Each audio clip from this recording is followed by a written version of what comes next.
After more than 30 years, the United States has formally withdrawn from a nuclear weapons agreement with Russia. The Intermediate Range Nuclear Forces Treaty, or INF, banned land-based nuclear missiles with a range between 500 and 5,500 kilometers from Europe. The Trump administration blames the pact's collapse on the Kremlin not honoring its terms. However, Russia insists it has complied with the treaty's conditions. The end of the treaty has raised fears of a new arms race between the two countries. For more on this topic, we are now joined by John Woodworth in Washington. He's a former U.S. ambassador to Russia and a deputy negotiator for the INF treaty. So, sir, I have to begin by getting your sense and your reaction to the U.S.'s departure to this landmark treaty. What does it represent both symbolically and practically? Well, this is something that we've anticipated, of course, for a long time. The controversy over compliance with the treaty by Russia began 4, 5, 6 years ago. And there have been ongoing discussions with Russia over this since then.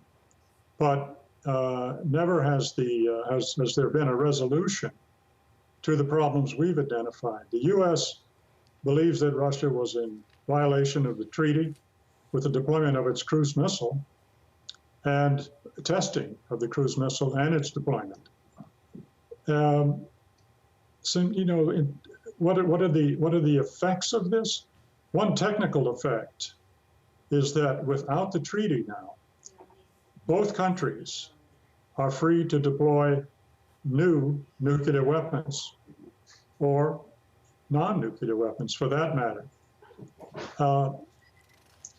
In our view, the Russians have already done that. The United States now would be free to do so, and has begun developing weapons for that purpose. So does this worry you, sir, or at this stage is it all just talk? Well, yes, it worries me, and I think it should worry other people too.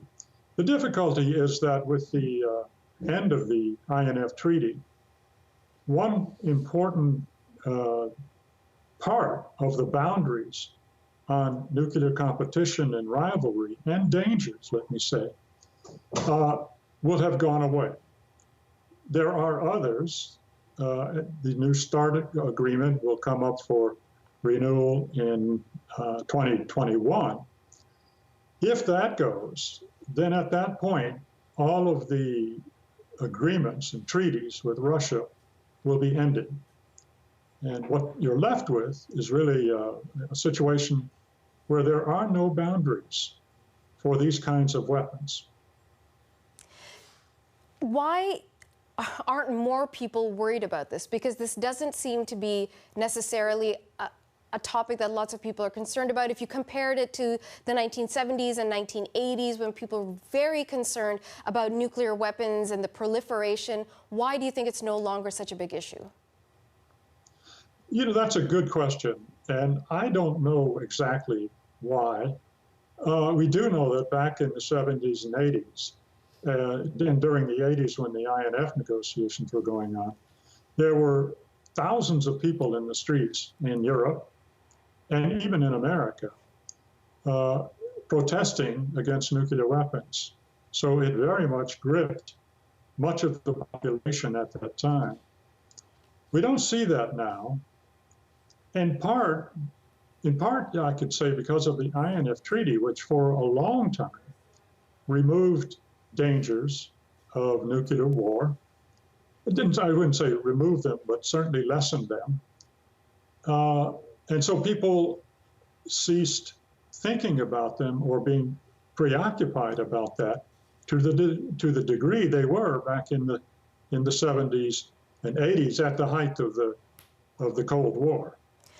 We've heard from the president that he's open to a new treaty. What do you think the likelihood of that is? Well, the Trump administration has talked about something called 21st century arms control. We don't know really what that means, other than the fact that President Trump has indicated he thinks China, at least, should be involved in any new round of arms control negotiations. Beyond that, though, we're not sure what that means. There are also important questions whether China can be brought to engage on this subject. So far, they've been very resistant. Sir, let me ask you, because you were a deputy negotiator of this treaty, on a personal level, are you feeling a sense of disappointment? Well, yes, disappointment. Since we've anticipated this for a long time, it doesn't come as a shock, I would say. But I think the achievement of the INF treaty was so exceptional that its end cannot help but be disturbing. And we can only hope that we haven't lost sight of the kind of arms control achievements that the treaty represented. That would be a shame. And so my hope is that as we go forward, whether under the Trump administration or any successor, we'll find ways to re-engage with Russia and possibly expand the countries who will join in these discussions. Okay, the world will be watching. Sir, thank you so much for your time this evening. Thank you very much. John Woodworth is a former U.S. ambassador to Russia and the deputy negotiator on the INF Treaty.